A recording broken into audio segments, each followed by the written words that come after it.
Hari ini saya rindu untuk mengajak Anda belajar akan firman Tuhan, dan kita akan pelajari Yeskiel pasal yang ke-44. Dan saya ingin menceritakan tentang dua golongan imam di sini. Kalau Anda membaca ayat per ayat, maka seolah Tuhan menceritakan kilas balik apa yang pernah terjadi di waktu lalu, hal imam dan bagaimana mereka melakukan tugasnya di bait suci. Maka dari apa yang firman Tuhan paparkan, kita akan menemukan dua jenis imam. Yang pertama adalah imam-imam atau petugas-petugas bait suci yang mereka lalai melakukan tugasnya dengan baik. Mereka justru menyesatkan banyak orang karena mereka kompromi dengan dosa. Saya mengajak Anda semuanya coba baca di dalam ayat yang ke-10, atau kita baca ayat yang ke-9 dulu. Oleh sebab itu beginilah firman Tuhan Allah, tidak seorang pun dari orang-orang asing yang hatinya dan dagingnya tidak bersunat boleh masuk ke tempat kudusku. Ya, setiap orang asing yang ada di tengah-tengah orang Israel. Tetapi orang-orang Lewi yang menjauh daripadaku waktu Israel sesat daripadaku dengan mengikuti berhala-berhala mereka akan menanggung hukumannya.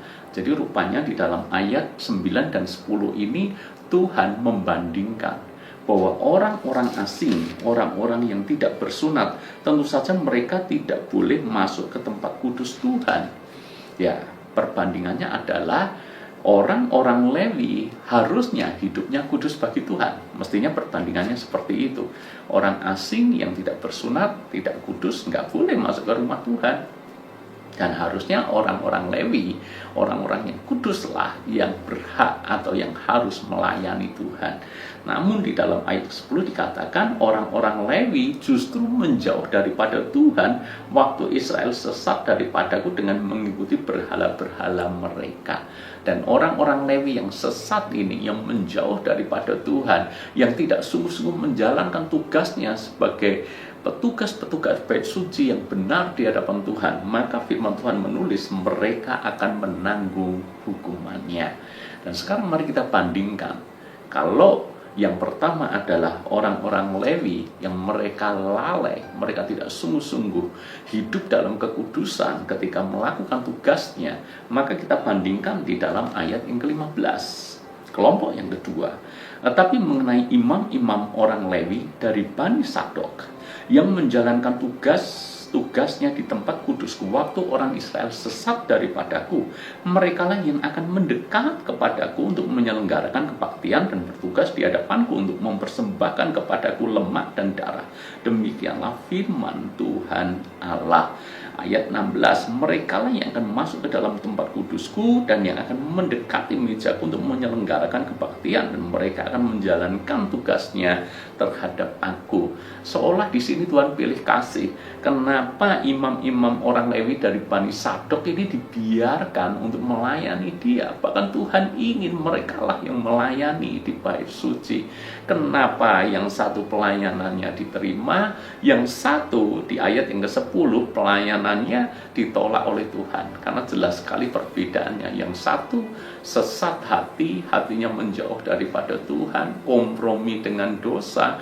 Namun keturunan daripada Bani Sadok ini menjalankan tugasnya dengan benar, bahkan ketika orang Israel sesat daripada Tuhan.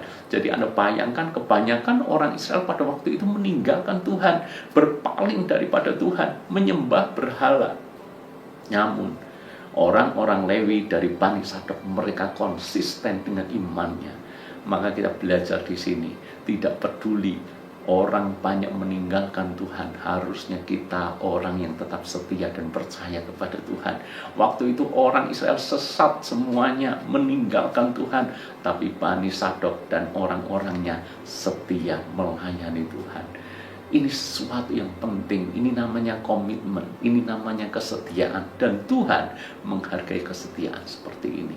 Maka merekalah yang nantinya dipercaya kembali untuk melayani di bait suci Tuhan. Tidak hanya itu, berkatnya apalagi, ayat yang ke-28, mereka tidak mendapat bagian milik pusaka. Mungkin kalau berhenti di sini seolah-olah ini hukuman, seolah-olah ini bukankah harusnya mereka mendapatkan hal yang baik? Tapi kenapa justru mereka tidak mendapatkan tanah milik pusaka? Tapi kita lanjutkan, sebab akulah milik pusakanya. Wow, ini luar biasa.